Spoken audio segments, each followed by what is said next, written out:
they're in a predicament, Manchester United. I'm not sure that Sir Jim Ratcliffe knew quite how serious the financial situation was when he took over. Since the Glazers acquired Manchester United, the club spent close to £900 million on interest on loans. My take on it is that Sir Jim Ratcliffe and INEOS are going to get all the flack, but ultimately this comes down to the Glazers, the fact they've neglected the football club and they've just laden it up with debt, and I think now Manchester United is suffering the consequences of 2 decades of mismanagement.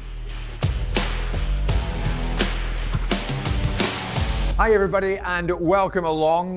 This is another talkSPORT transfer notebook with myself, Jim White, and my colleague here, the very hard-working chief football correspondent, Alex Crook. As you know, we are joined by individuals from the great and the good when it comes to transfer deadline day, and a lot of you have financial questions this time around that you want answered. So with that in mind, that is why we have reeled in none other than football finance expert Kieran Maguire, who joins us for the next half hour. Kieran, you are most welcome. Alex, we're getting ever closer to February the 3rd. What do you predict from this point onwards? Well, there's still not actually that many done deals, are there? If you take Manchester City out of the equation, it's been a fairly quiet window in that respect, but there's lots bubbling under the surface, as we seem to say every week. I still think it's fascinating to see what happens with the future of Manchester United pair, Alejandro Garnacho and Marcus Rashford. Will Real Madrid try again and chance their arm and look to prize Trent Alexander-Arnold away from Liverpool? We know West Ham are desperate to bring in a new number 9. We'll talk about that later. Everton down at the foot of the Premier League. They're trying to get business done for David Moyes. And the Matheus Cunha situation rumbles on as well, with various clubs tracking him. And I just have a feeling Nottingham Forest, who are in a brilliant position to qualify for the Champions League, they might do some business between now and February the 3rd as well. Kieran, obviously with yourself in mind, the focus and very much the thrust of deadline day has become financially related. There is so much now depending on the money that's available to some and maybe not available to others. Have you found that there's a big call upon the likes of yourself for your services around this time? Yes, I mean, the likes of myself, Stefan, and others, we are being kept fairly busy. The extra zeros that we're now seeing in football compared to where we were at the inception of the Premier League has made a lot of stakeholders in the game far more interested. And also with the introduction of FFP and PSR and things that involve cost control, I think fans in particular, they're using social media to reach out and to try to find out whether their club has the resources and has the ability to spend big, because all clubs want to improve at this point in the season, and therefore having the appropriate budget and do you need one out before you can bring one in is becoming absolutely critical. Is it roughly what you expected at this point in time, Kieran? Going into this window, what did you expect? Has it panned out the way you thought it might? Yeah, I mean, as Alex was saying, it's been a relatively quiet window to date. Manchester City have spent big, but they are in a fantastic financial position.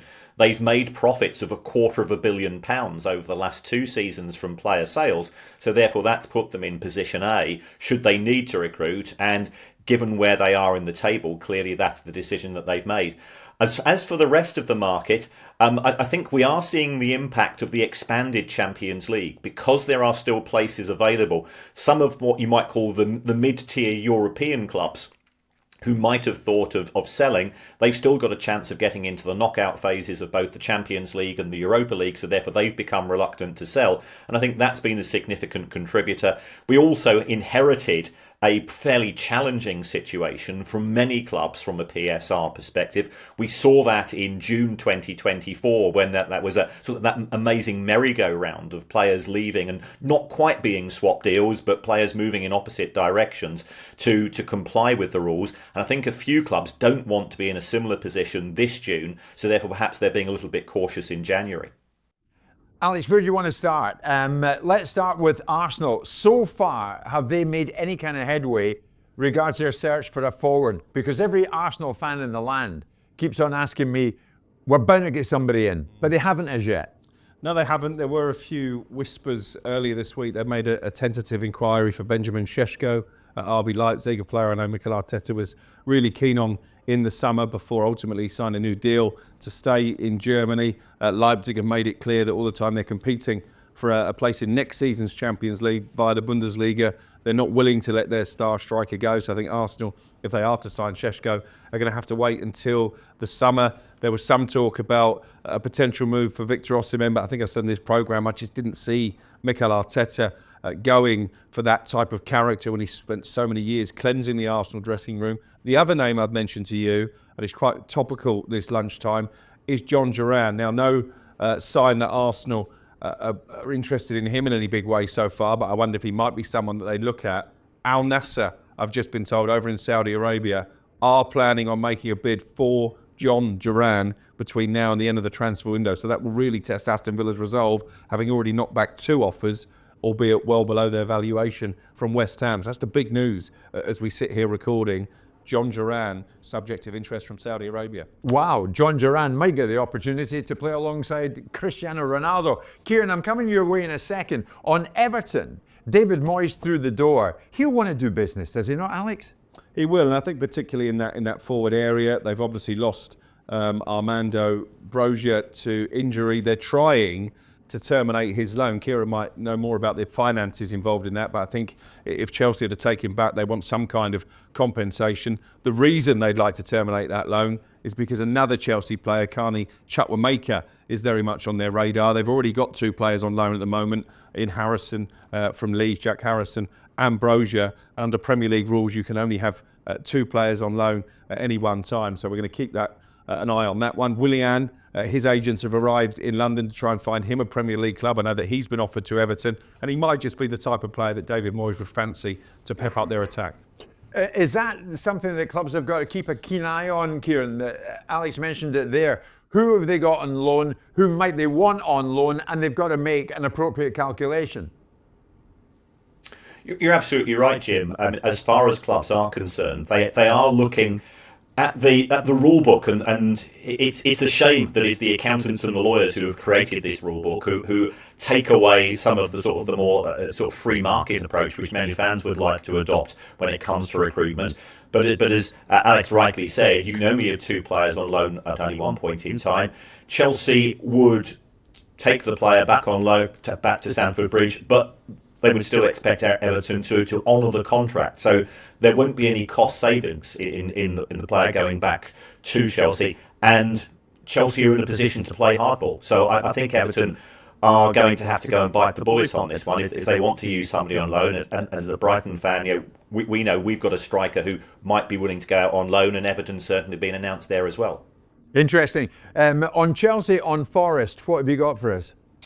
Well, obviously, the big thing for Forest this window is tying down their best players. They've done it with Murillo, they've done it with Chris Wood. I think Ola Aina is the next one that they're in negotiations with. They have been credited with an interest in Matheus Cunha at Wolves, who I've already mentioned. I think that interest is genuine, but they're not particularly confident that they could do a deal for Cunha this month. I spoke to somebody senior at Wolves a couple of days ago, and they said, look, we're relaxed about this situation. He's got 2.5 years left on his contract. The reason that we put a new deal on the table is to reward him for what he's done this season, his key role in the team. If he doesn't sign it, we're still not going to sell him this window, because I think they know exactly how important Matheus Cunha is. I did think it was interesting that Vitor Pereira, the manager, on Monday night came out and really questioned his attitude and his commitment. I wonder if that's a little bit of a frustration that this contract hasn't been signed, but I would expect him to stay. But I just sense if an opportunity comes available for Forest to strengthen their ranks, we know that your pal Marinakis is not afraid to dip into the market, and they're in a brilliant position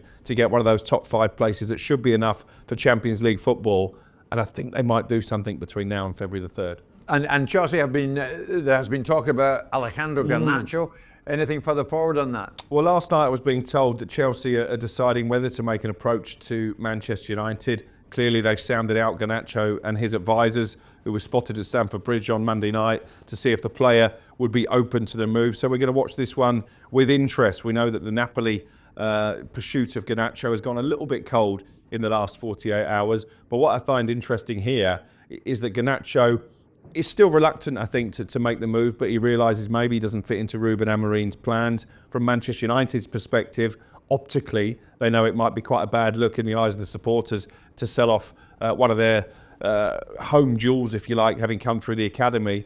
But Kieran will tell us, and I'm really intrigued to get into this, that they're in a predicament, Manchester United. I'm not sure that Sir Jim Ratcliffe knew quite how serious the financial situation was when he took over the minority running the football club, but making all the big football decisions. And this is why we're talking about academy products like Garnacho and like Kobbie Mainoo, who may be available for transfer. My take on it is that Sir Jim Ratcliffe and INEOS are going to get all the flack, but ultimately this comes down to the Glazers, the fact they've neglected the football club, the fact that they've not put their own money in and they've just laden it up with debt. And I think now Manchester United is suffering the consequences of 2 decades of mismanagement.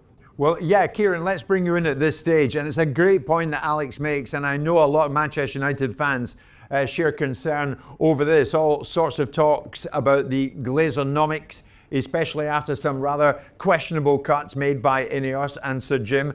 The United board released a statement in response to the 1958 supporters group, Kieran, that they are very close to breaching PSR rules. If anyone can bring us up to date in this, is you. Bring us up to date, Kieran.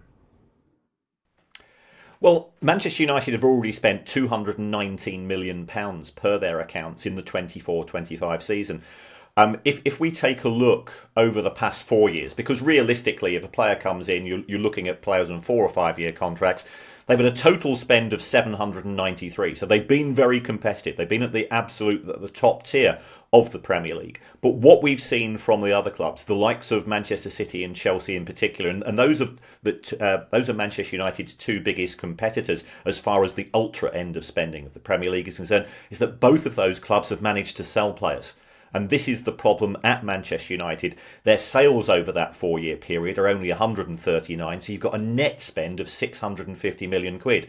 You add to that the interest burden, as Alex rightly said. Since the Glazers acquired Manchester United, the club spent close to £900 million on interest on loans. Well, yeah, that could have bought half a stadium at least. And every pound that's going to the bankers, every pound that's going out of the club is a pound that can't be spent on infrastructure. It's a pound that can't be spent on improving facilities. It's a pound that can't be spent on improving the squad in terms of wages. Manchester United always used to have the highest wage bill in the Premier League. Now that's clearly not the case. Are all these cuts that we hear about, Kieran, are they absolutely necessary? I mean, we've heard about ambassadors getting their fees cut. We've heard of various departments. You're going. Has this even taken you by surprise, Kieran? I think the ferocity of it has taken myself and other people by surprise. Certainly, when you've got a new owner coming into a business, one of the things that they look to do is to create efficiencies. Manchester United's problem is it's not from Dave and Sarah, who are working in the accounts office or the canteen or in the back office. Their salaries are relatively low. The problem has been a failure to deliver as far as the player trading model is concerned. And I think to say that the club was flabby in the office when the issue has been poor performance in the transfer market. If we take a look at the spending since Sir Alex retired, around about over £1.5 billion. How many of those players in the last 10 years could you say have been a success? Bruno Fernandes, certainly. And then you're really starting to scratch your head. So I think it's the quality of the buying has been a problem. INEOS are trying to divert attention through the cuts, through increasing prices and blaming that on PSR. But I think they really need to look inwardly in terms of the executive decision making. To give a manager another year on a contract and then sack him 5 months later, to recruit Dan Ashworth and then sack him 5 or 6 months later after spending £200 million in the transfer market would suggest that the problems are elsewhere than the back office. That is so interesting what Kieran has hit upon there. Do you think, Alex, that United can really provide what Amorim wants and needs, given the way, as Kieran has just outlined it, INEOS have started life at Manchester United with the Glazers still in there? Well, I think the lack of activity in terms of incomings at Manchester United is quite telling this month. And I was reading an article by Samuel Luckhurst on the local paper, the Manchester Evening News this morning, suggesting that Ruben Amorim is getting a little bit frustrated by that lack of activity. I think the club's stance is that he was aware there wouldn't be a lot of money to spend in this window while they're trying to balance the books. But clearly the squad is in need of regeneration. I think they're going to prioritise this month on getting players off the wage bill. Anthony to Real Betis should be completed over the course of the weekend, but really that's just kicking the can down the road because it's a straight loan option. So he'll be back on his big wages in the summer and clearly not fit for purpose when it comes to the Premier League. No sign of a departure for Casemiro. They were hoping that the Saudis might come in for him. That hasn't happened so far. Christian Eriksen likewise. So I think it's proving a difficult window for Manchester United. That's before you even get on to Marcus Rashford, who I think they would have liked off the books by now. But as we get nearer the deadline, the nagging suspicion is that maybe he won't get that move, and that's a problem that Amorim is going to have to try and solve once the window closes. I do expect more business to be done in the summer because the squad is badly lacking. But again, I'll come back to it. The reason Manchester United are in the position they are is not so much because of INEOS and Sir Jim Ratcliffe. It's not even because of Erik ten Hag, although you look at the summer and the money that Kieran's already alluded to that was spent, a lot of that does look wasted now. It's because of the Glazers. And Sir Jim Ratcliffe has provided a shield, but Manchester United fans should not forget who the real villains are in this piece. Kieran, let's nip across the city of Manchester to Manchester City. And we saw with huge interest that Erling Haaland signed a 9.5-year deal. Kieran, tell me, why have City decided to give him such a record-breaking contract? From a financial perspective, what sense does it make?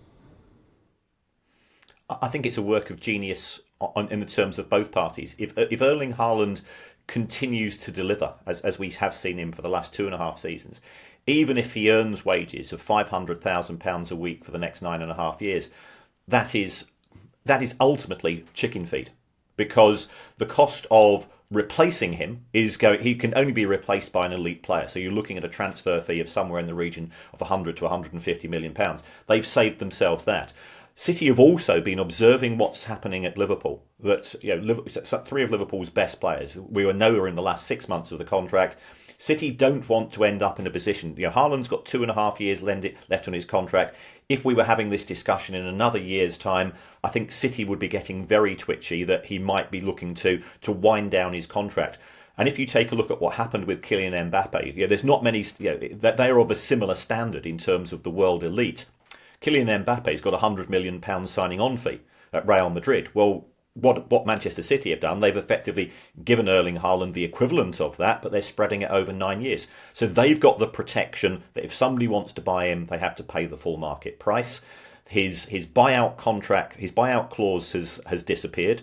We saw Liverpool do similar to that with Luis Suarez in 2013. He had a buyout clause of 40 million. He signed a new contract. He says, I'm going to stay forever, and 6 months he left. So Haaland's not necessarily going to be at Manchester City for a long, long time, but if he is, he's going to score them a lot of goals, and if he goes, they're going to get the full market price. As for the player, he's being rewarded for delivering a series of goals and a quantity of goals which nobody could have envisaged when he first signed, even though everybody knew that he was an outstanding talent. Kieran, that was the one that surprised us all. Where are Liverpool in all of this? Obviously, the conversation comes round to Trent Alexander-Arnold, to Virgil van Dijk, and of course to Mo Salah. What kind of business, what kind of contracts are they in a position to offer these three? I think FSG, who take a very, very forensic approach as Liverpool's owners, and they do more homework than probably any other club in the Premier League, they are concerned that if they offer the players, let's say, a 2+1 deal, especially in the case of Van Dijk and Mo Salah, that they could end up in a situation that perhaps we have seen at Manchester City in the past few months, where some of their more senior players, their form has shown an alarming dip. And if you've got those players who are on £300,000-400,000 a week, you've committed yourself for another year or perhaps another 2 years of having to pay the players somewhere in the region of 15 to 20 million pounds a year. Now, I'm sure Liverpool would love to offer those players a 1-year contract, but from the players' point of view, they want the security because this is going to be their last opportunity. What happens if one of those players has a significant injury in the year? So that's why I think the players are keeping their options open. I think it's the length of time of the contract, which is just as important as the money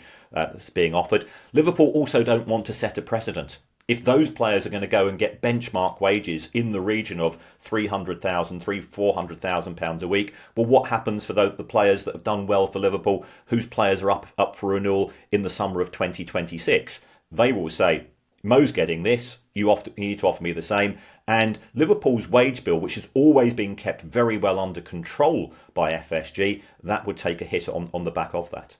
Interesting. Are we hearing anything on Liverpool at this time, Alex? No, not massively. We expected a sort of final decision one way or another from Trent Alexander-Arnold this month because, of course, he's now able to actively negotiate with Real Madrid, as are Van Dijk and Salah in terms of overseas clubs. But it's gone quiet on that front. Salah has been very vociferous, isn't he, that this will be his last season at Liverpool. And I think it's a really good point that Kieran makes, that maybe Liverpool are looking not too far along in the northwest. They're looking at Kyle Walker, who clearly has passed his best, hence the fact that he's moving to AC Milan. Kevin De Bruyne, I think we've probably seen his best days behind him as well. So as much as Salah has been banging in the goals and assists this season, that can't go on forever.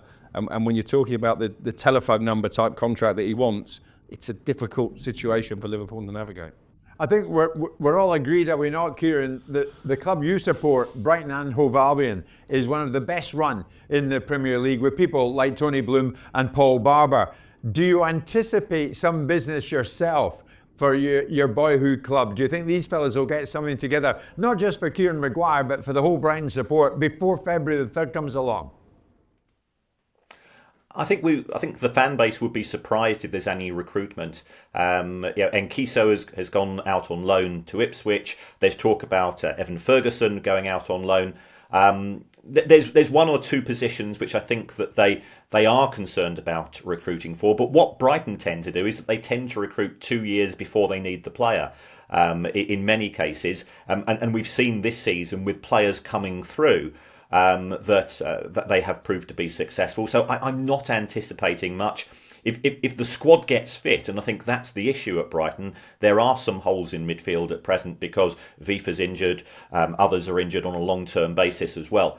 As those players come back, they don't want to have too bloated a squad by the time we get to the last 10 games of the season. So I'm not anticipating much. There's the boy Aaron Cashin at Derby, isn't there? They've had a bid rejected for him. They may well go back with another offer. Derby have made it pretty clear that as they're fighting relegation for the Championship, it's not in their plans to sell him this window.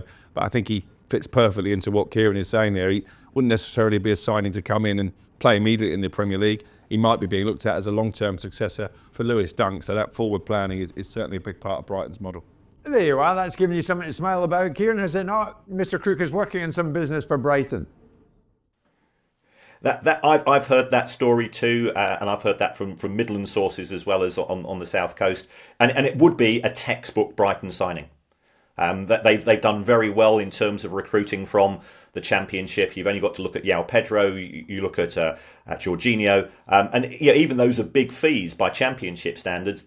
These are players who have fitted into the Premier League, and Brighton. One thing I do know is that they will have done their homework. They don't make just off the cuff signings on the back of pressure from the fans. And I think, to be fair, Tony Bloom and Paul Barber have got enough credit in the bank that they're not under any pressure anyway.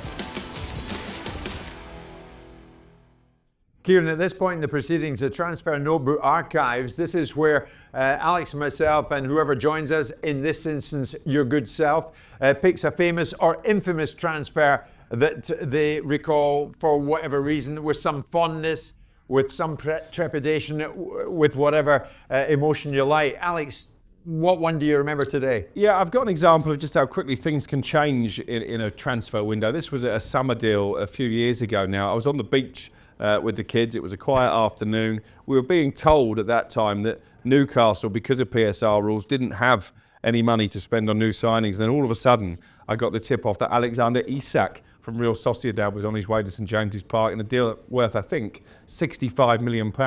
Now, this even took Eddie Howe by surprise because he was under the impression they didn't really have funds to spend, but it was almost like a gift from the Saudi owners to the manager. And what a gift it's turned out to be, because we're sat here now with Newcastle going great guns in the Premier League. They've got 1 foot in a Wembley final in the EFL Cup. And Alexander Isak, £65 million was a big deal back then. You can double that at least now, can't you? You're talking about £150 million players. So that's why, even though it feels like it's been a fairly quiet window so far, always expect the unexpected, even if you're a Premier League manager. That's a great one. Kieran, I'm coming your way in a second. For me, and there have been so many, I'll take you back to 2009. I was on duty on deadline day, or coming up to it at least, on Sky Sports News. And of course, all the talk was that Arsenal were going to strengthen. And in January of that particular deadline year, they were after the boy, you'll recall his name. He played for Zenit St. Petersburg, Andrei Arshavin. And Arshavin arrived in London, and it looks as if it was all done. It looked, they dot the I's and cross the T's, but there were delays caused by the elements. You might remember there was a terrible snowstorm in this part of the world. It delayed the registration process. Thereafter, we thought, is it going to happen? Is it not? It did happen, but they were allowed to see it through as late as February the 3rd on that occasion, and his registration was confirmed. So it was a sharp intake of breath, not least Arshavin's, but he got there in the end, and the boy became an Arsenal player. And if memory serves us all right, he did none too badly for them. He came in from Zenit St. Petersburg, and if memory serves me right, he went back to Zenit St. Petersburg, maybe as a home bird, Kieran, because he was born in Petersburg. You wouldn't be surprised to hear. Enough from me. Kieran, finish it off for me. What one stands out for you, my friend?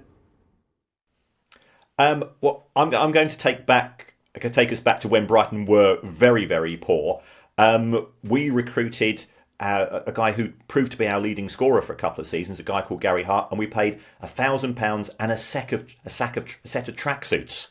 That's all Brighton could offer at the time, when the club was very much on its uppers. And when we see the amounts being mentioned these days, I think fans have to pinch themselves. But it does show that there are bargains to be had, and Brighton is still in that bargain hunting market compared to the other clubs in the Premier League. Absolutely, love it. Kieran Maguire, thank you as always for your contribution, whether that is on the show with Simon Jordan, whether it's on any show on talkSPORT, whether or not it's with us here on the talkSPORT Transfer Notebook. You never fail to deliver. Kieran, thanks for your time. Thank you, guys. Have a great day. Kieran Maguire with Alex and myself. And remember, for even more content from the talkSPORT Transfer Notebook throughout the week, you can listen to wherever you get your podcast from.